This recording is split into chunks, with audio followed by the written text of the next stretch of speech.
Well, hello again, ladies and gentlemen. Thanks for joining us here in Stage 2 in London, and to the very many who are joining us online, you're really welcome. It's good to see you. Just a reminder that if you want to ask any questions throughout all of these 2 days, use the app, and they come straight through to me on my iPad, or for those of you in the room, hands up, and we'll get to you if we can, or when we can. We've got about 20 minutes now to talk in depth about one company's sustainability journey, and it's an amazing one, Glovo. Look, if you were in Spain, and here I've got to check my internet connection, and Italy, and Ukraine, and Cote d'Ivoire, and Serbia, and Bulgaria, Nigeria, Tunisia, Andorra, Montenegro, Portugal, then you reach for Glovo. Here's your app to deliver food to your house. And from day one, sustainability has been at the heart of what the company does. And I want to hear an awful lot more about that from Sébastien Pellion, the Global Head of Impact and Sustainability, who joins us now. Sébastien, yeah, just expand on that. What makes your company different? So what makes us different? So I think the first thing is that we started very early on, no? For a startup, just after the creation of Glovo. So it was back in 2015. The two co-founders decided to create an impact and sustainability team with the belief that it should be embedded, no, in the core of the operation from day one. And the more they would grow the company, the bigger impact they would have. And the second thing is that they've done that with the belief that sustainability, social impact can be a generator of business growth. So it's been very linked to business growth, and you'll see that the definition of our goals and our long-term goals are very aligned with the business. So for your organization, for Glovo, it hasn't been a bolt-on climate strategy. It's been within your DNA from day one. What difference do you think that has made in what you've been able to achieve, which we'll come on to? Yeah, I think when you start too late, obviously you need to transform your company. It's much more difficult, no? So taking it from the beginning, open new doors in terms of impact. So the sustainability goals that we've defined from the beginning, as I mentioned, are very close to the business. I'm going to give some example of some of the goals, so for you to understand. So Glovo is a multi-delivery company app. So we do the food delivery, but we also deliver pharma, retail, everything. Our mission is to build the largest marketplace, no, in the countries where we operate. You said a few of them. To deliver anything to our customers in minutes. So what we looked at is how sustainability could accelerate growth. No? How could it accelerate the growth of the company, delivering more orders? So some of the goals that we defined, the first one is to open our logistics for any NGO, any food bank, any association, so they can basically use our app for free. They can deliver meals to vulnerable people. They can collect food surplus from supermarkets. So we have opened our logistics, and this is growing the platform itself, the orders that we deliver. The second big goal, linked to the business again, is our program to boost the growth of SMEs, small local businesses, and micro SMEs. Again, with the idea to grow the orders that we deliver in the platform by growing the small businesses, no, that collaborate with the app. To give you an idea, we have about 200,000 small merchants that are selling their products in the Glovo app in the 23 markets where we operate. So we're investing in these small businesses, in marketing investments, helping them with the packaging, sustainable packaging, for instance, making them grow. And that's the goal of my team. And the last goal that we believe is strongly linked to the business is our environmental goal, or our goal to reduce our carbon footprint by 42% by the end of the decade. So we want to reduce the carbon intensity per order. And we believe, again, this is good for business because our customers want more sustainable deliveries. They want green deliveries. And if we manage to transform our operations and to make them greener, it's going to increase the frequency of our customers. So is it counterintuitive to to strategically run your business for sustainability rather than solely looking at profits? I mean, you said there that actually it's driven value and driven profit. Yeah, so the idea is the bigger you grow as a business, the more impact you can make, no? So I think we're driven by both, obviously by profit, like any company, and we want to grow. We decided, for instance, not to be a niche startup just focused on sustainable deliveries. We say, hey, let's grow and embed it progressively into the operations. What evidence? Give me a story that tells me how customers and your suppliers, who are your business partners, have chosen you and worked with you because of the sustainability in your DNA, rather than it being a bolt-on. So we're seeing a lot of interest, and we've seen a lot of interest over the last years from our merchants, like the partners, the businesses collaborating with us. It's interesting because Glovo is a marketplace, so we have three pillars. We have the customers ordering delivery, we have the merchants that are selling their product through the app, and we have the couriers, no, that are delivering the food or any product. I'd say the ones that are most interested are the merchants, and we've seen that there are regulations impacting them. There is revenue at stake when it comes to sustainability. No, they're interested in delivering with sustainable packaging. They're interested in having Glovo delivering more efficiently, reducing the distance traveled by the riders. They're interested by having Glovo collecting the food surplus, no, that they're generating every day, and using Glovo's logistics to deliver this food surplus to charities in some countries. So your platform is actually being used as an enabler by your merchant partners to deliver their ESG goals. Exactly, and that's the strong belief that we have from the beginning, that as a platform. So we're a tech company, we're a platform connecting three different types of stakeholders, and we can be an enabler, we can be an accelerator, and it's the same for customers actually. I mean, this is starting because, to be very honest, customers are very sensitive to price still. So there is no, they're not ready yet to pay a sustainability premium. But we believe in the future, this is something that is going to radically change. No, I was going to ask, in some of the markets where you operate, they're not the wealthiest parts of the world. So how do you convince ordinary people in this country too, or in Spain and Portugal, where maybe the customers aren't the wealthiest of people, how do you persuade them to pay a sustainability premium? Or does it not work like that? Do you need to go different routes? So actually, we can't make our customers pay a sustainability premium. So we need to be smart to make sure that sustainable deliveries or sustainable products are as competitive as the rest of products. No? And that's the main challenge.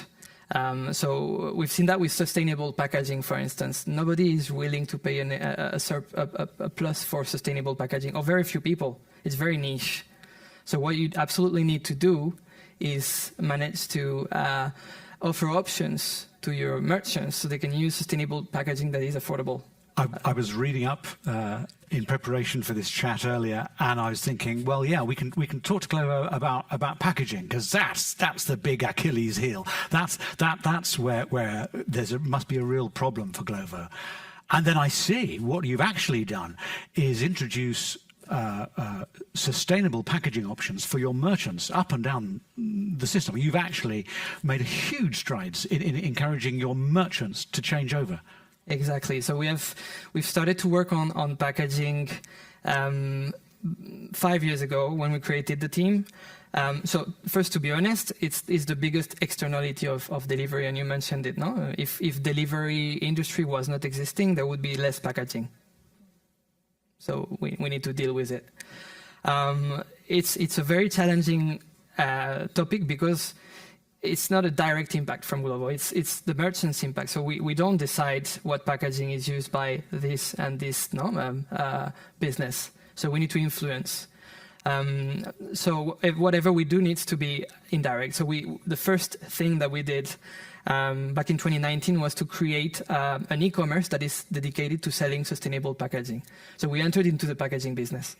to sell affordable packaging options to our partners. So going back to the price and the price, so we also decided to subsidize packaging because our merchants won't buy packaging that is too expensive, no?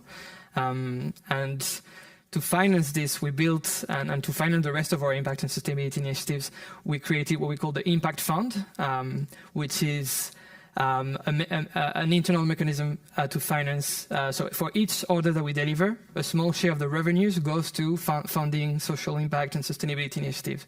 So we use this fund to partially subsidize the price of sustainable packaging.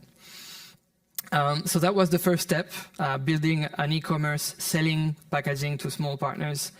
And now the second phase of our strategy is to nudge behaviors.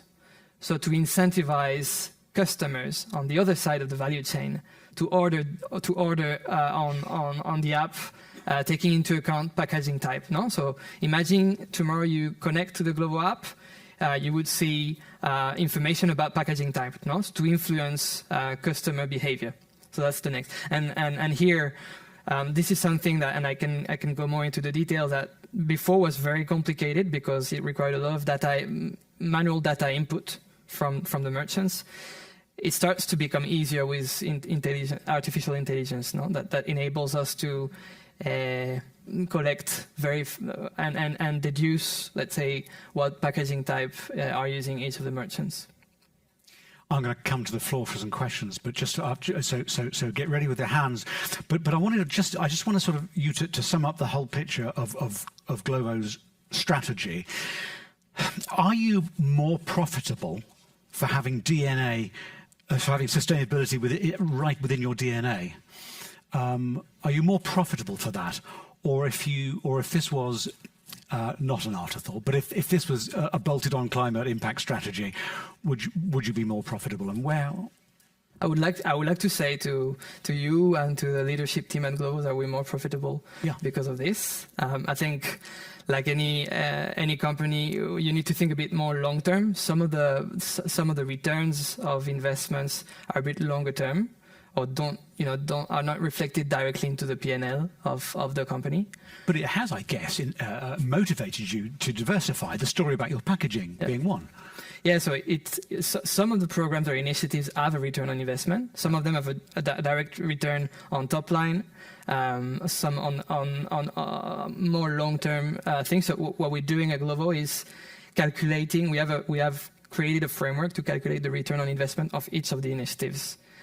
We call it the Impact P&L, and it's essentially an internal tool to explain to the leadership teams the return on investment of different initiatives. Because one of the major challenges that you have, as in any other companies, even though the co-founders decided to put it at the center, it's the building the culture of impact, no? Getting the buy-in from the entire company, the leadership team. So, demonstrating the return on investment of the different initiatives internally is something that I'm very focused on, very obsessed with. I've got a couple of questions from the audience, but that's just made me think. Do they judge you on both the environmental impact and profit and loss, or which one do they prioritize? It's a combination of both. But for instance, we have OKRs, we have impact and sustainability OKRs, objectives and key results. So we're driven by these metrics, but each of these metrics has an associated business metric. No? So for instance, upskilling riders would have an associated metric on courier frequency, how many orders they deliver. Reduction of CO2 emissions would have an associated revenue stream through our packaging business. So each of the impact metrics has a correlated business objective. Okay. Any questions from the room at all about the way Glovo does things? Thank you. A microphone is just coming straight down the room for you. If you're online or if you're in the room, you can use the app to ask questions and they'll come straight to me. But fire away. Thank you. Hello. Are there any further plans to fully close the loop on packaging? I mean, I think you're doing a very great job, but what happens after the consumer gets the packaging? Are there any plans to build an infrastructure to get packaging sorted and recycled after use? So that's a very good question, and it reminds me that I didn't fully answer to you when you spoke about the countries. Now, it's very different from a country to another. And also Glovo is present in Southwest Europe, the Balkans, Ukraine, Kazakhstan, Africa, Nigeria, Ivory Coast. So totally different picture and we need to factor in to take into account the recycling system, the way waste is treated locally. At the moment, the sustainable packaging effort that we do it in the countries where there is a good recycling system. We're not tackling this because it would not make sense in countries where the waste is not well managed.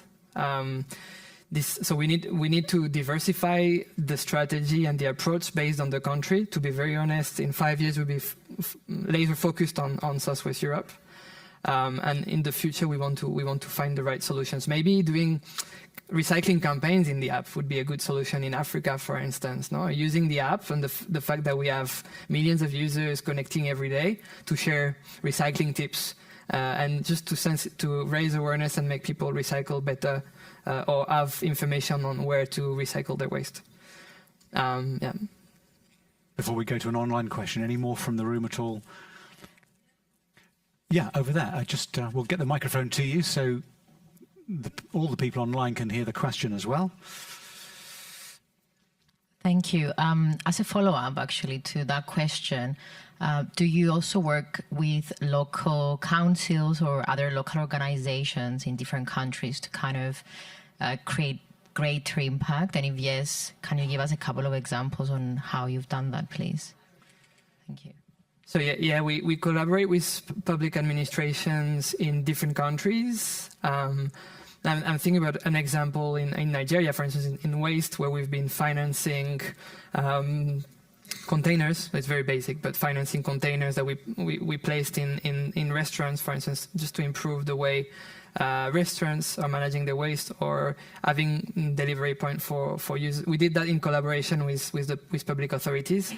The topic where we collaborate best or better or more, is on logistics in emergency situations, because in different countries we've been opening our logistics for the public administration, for city councils, to different use cases. No, when there is a disaster, we give them access to our technology for them to use it to deliver emergency products. We have a few projects also where city councils are using our logistics to deliver food to people with problems of mobility. And in Ukraine, obviously, we've been collaborating very closely with the different types of public administration to use our logistics and our platform in the context of the war. Thank you. We've had a question from our online viewers, which touches on something that you've already spoken about. You were talking about AI and the value of that, and they're asking what emerging technologies or innovations are you most excited about for enhancing your sustainability efforts? So I spoke about a bit about AI. What I'm really excited about is something else. It's our first impact acquisition that we did a couple of years ago. So we acquired a company which is called Worldco. And it's a Spanish company. They've been developing the Solidarity Roundup. So it's a technology. You must be familiar with that. When you go shopping and when you pay by credit card, you can donate to charity. The difference. So Glovo, it can seem weird that a multi-delivery company acquire a company that is doing the roundup. But the idea was, we have an ecosystem of 170,000 merchants that are selling their products. So imagine we can convince them, pitch them to implement this roundup technology, not just in the app, of course in the app, but in their physical stores. The impact would be massive, and we could go much beyond just like managing or and implementing sustainability in our operations, and really having an impact outside of our direct value chain, fundraising, NGOs, charities, environmental projects, offsetting projects, of course. But yeah, so now we have a full team dedicated to basically pitching this technology to the ecosystem of Glovo, so we can become potentially a huge fundraising platform in Europe. Wow. a most unfair question to ask. If you had to offer one or two takeaways for the people watching in the room and online to implement, to think about for their businesses, what are they from your experience in Glovo? What can a couple of really big takeaways be? I'd say the first one is align or think of goals that can boost your business. Because what you want is leadership buy-in. What you want is to have resources, to have a team, to have a budget. And to do that, you need goals that are going to have a positive impact on your business. And I'd say the second one that goes, which is the next step, is then build a culture of impact inside your company. And I, on my side, I've progressively I've been doing that. And I think the first step was, again, aligning business goal with impact goals, measuring the impact, and not just the impact from your sustainability initiatives, but the associated business metrics. And then demonstrate the return on investment. And this is going to open you doors, because if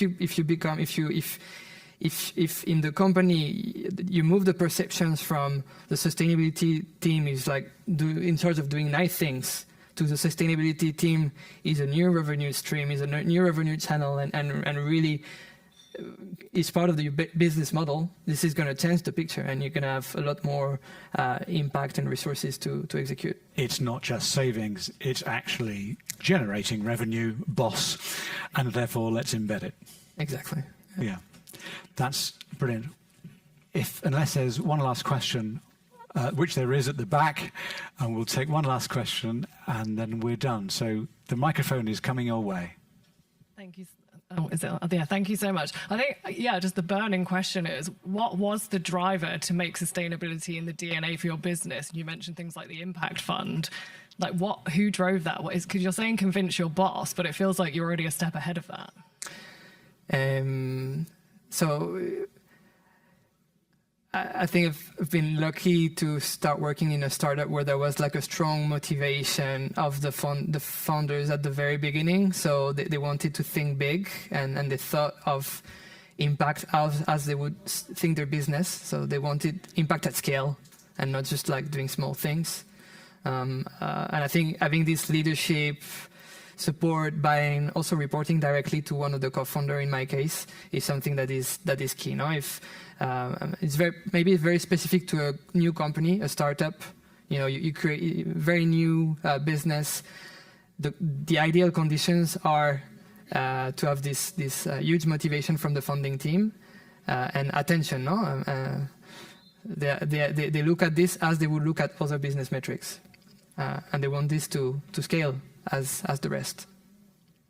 I think it's absolutely amazing to hear about how sustainability can be used within your company and any company as a driver for revenues, and that's perhaps one of the biggest takeaways. Our time is up. Thank you very much. Sébastien, this has been absolutely amazing to listen to. Everybody, Sébastien from Glovo. Thank you very much. Thank you.